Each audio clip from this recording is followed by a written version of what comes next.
Can you travel to Montenegro with diabetes? Well, I did. And even though it was a very mysterious country at first, it's a lot of fun to travel around and see everything. My blood sugars weren't spectacular, but they weren't too bad considering. Be smart and be careful, and diabetes won't stop you. Hi, I'm still Jeremy. This is my personal blood sugar report from 9 days in Montenegro. So the way I want to do this video is sort of a competition among each of the 9 days in Montenegro. How good were my blood sugars on each day? The ultimate goal, I guess, would be all readings between 70 and 130. Failing that, at least an average between 70 and 130. And if not, I'd hope for at least every reading under 200. So let the games begin. First of all, the day that my travel partner and I left Albania by bus for Montenegro, my morning reading was 111, so far so good. Montenegro is, by the way, an Italian name meaning Black Mountain. The local name, Crna Gora, means the same thing. The first thing we saw after crossing the border into Montenegro was this. I considered it a good sign. Our first destination in Montenegro was the coastal town of Ulcinj. Our room was way up on a hill overlooking the Adriatic Sea. Unfortunately, my first blood sugar reading in Montenegro was 260, and after some soup and pretzels and chocolate, 287. So much for perfection today. Before dinner it was 197, and then after some seafood down in town at a cool restaurant sort of built over the road, it was 167. So the average today overall was 204. Sometimes it just doesn't work out like you hope. Better luck tomorrow. Well, I had no such luck on day 2, not at first anyway, 249 for breakfast. Today was a day of hanging around the room and finding ways to keep ourselves entertained.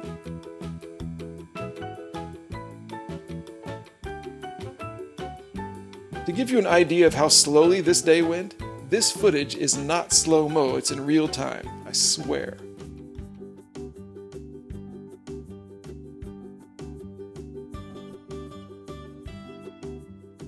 Before lunch, I was soaring again, 272, and after some more soup and pretzels, you have to understand that although we had a small kitchen, there weren't many shops around. But anyway, after the soup, I was 138.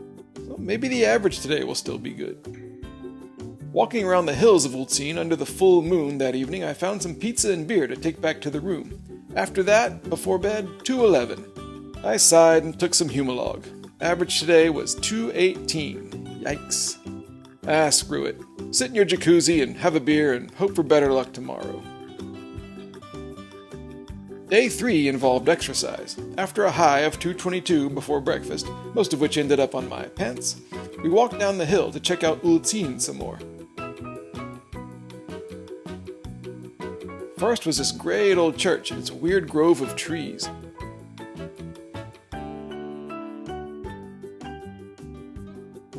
And then down to the beach, known as the Ulsan Riviera. The beach was full of cool photographic looking junk all over it, and I ran around doing video selfies of my 111 blood sugar.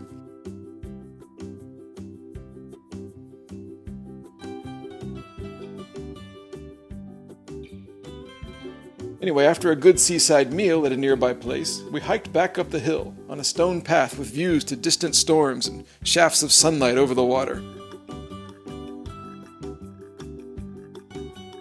The locals nodded to us as we passed. Back in the room, I was 133. Dinner was leftover pizza and some other junk food, and I was 134 afterwards. Go figure. So the average on this day was 150. Much better, but not perfect yet. On day 4, after a breakfast reading of 84 and a ride to the station from our guest house owner, who also gave us a bottle of wine, we left Ulcinj on a bus for the capital Podgorica. The locals came out to say goodbye.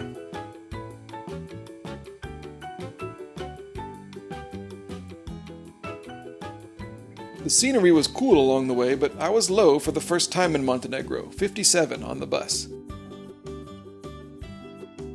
Podgorica turned out to be an odd city, full of these big robots made of old car parts.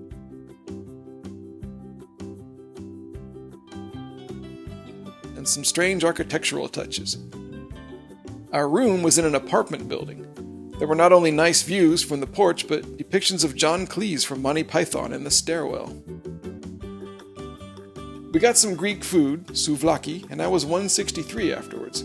For dinner, I tried to open the bottle of wine without a corkscrew, so I used a butter knife from the kitchen to remove a screw from the door hinge, screw it into the cork, and then pull the whole thing out. But I couldn't get the cork out, so wine was off. Could I have spam instead? Could I have spam instead? You mean spam?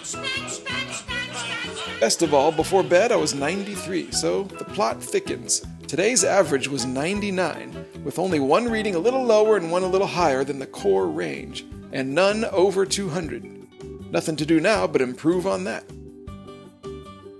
But then came day 5, which sucked, as far as diabetes goes anyway. I was 164 in the morning, but then 233 following some cereal. Despite that, we went walking around Podgorica to see a weird old churchyard and its weird old statues and stuff, and then around a hilly park to see an impressive World War II monument. Beside a UN building on a bridge over the Ribnica River, I was 155, and that would be the lowest reading of the day. Because, after getting to know the rock and roll side of Montenegro, we found some burek and ate it in the room. Burek is bread with filling. It's delicious, and I've always found it hard to dose insulin for. It's very inconsistent. This time it made me 295, and then after dinner later I was, gulp, 324. Bad news. The average today was 234. So it shouldn't be too hard to have a better day, and day 6 was better indeed. 175 in the morning, and then a bus through snowy mountains to the unbelievable town of Kotor. Kotor is on a weird inlet of the Adriatic Sea, and here in February it's super cold and super beautiful. I became fascinated by the strong winds and the blue-green waves splashing against the walkway. My blood sugar was by now 193, and dinner was complicated. Fresh squid stuffed with fresh shrimp from a little shack near our guest house that the owner, Nada, had recommended.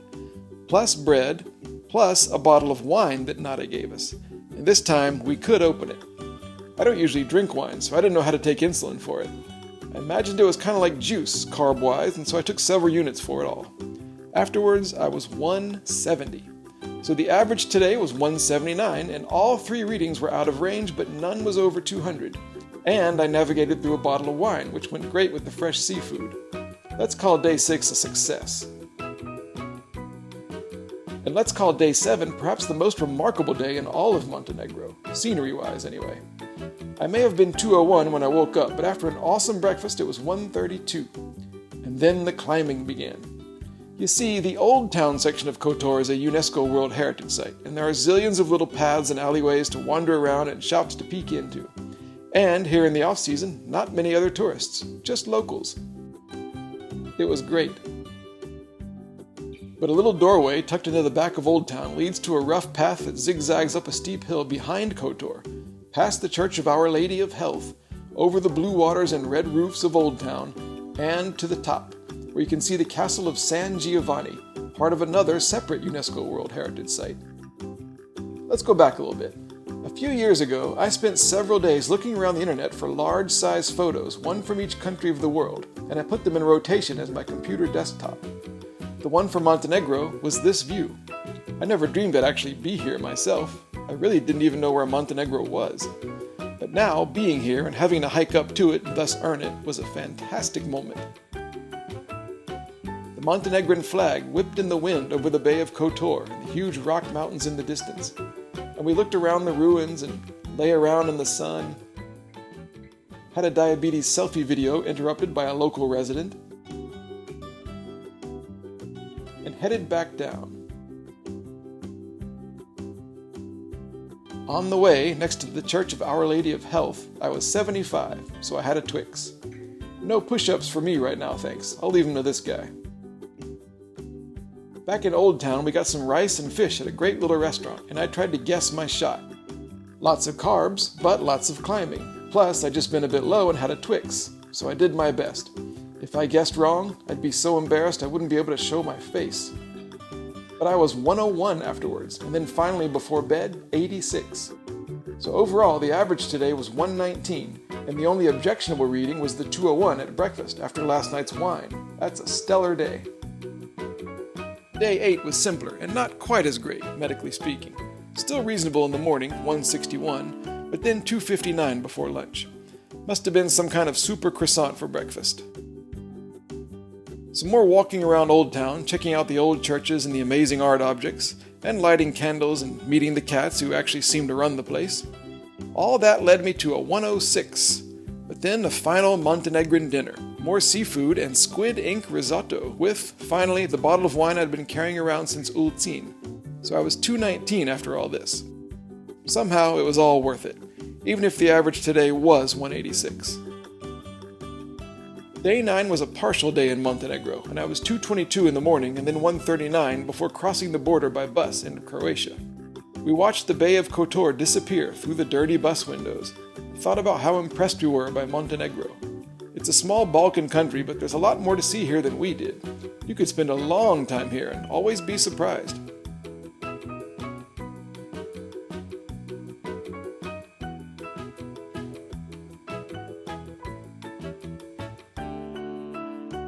By the way, the two readings in Croatia today were 114 and then 58, so the day's average was 133. All's well that ends well. So, overall, the best day for blood sugar in Montenegro was day 4, the day we took a bus from Ulcinj to the capital Podgorica. Maybe it was the spirit of the robots of Podgorica that helped me. Thanks, guys. Overall, the average of the 35 readings taken in Montenegro was 177, ranging from 57 to 324. I guess a mixed success. But the experience of seeing what we saw in this small country was totally worth it. This is definitely the type of place you need to come back to and see more of. But our trip continued, first to Dubrovnik in Croatia, which I already talked about in the video about Croatia, and then on to the final country and the final video in this series, Norway, on a quest to catch the northern lights in the middle of winter and keep my blood sugar meter warm enough to work. Plus I had to buy insulin while I was there. Thanks for watching. Check out my other videos for travel tips, stories from my own travels, and my experiences as a type 1 diabetic wanderer. See you on the road.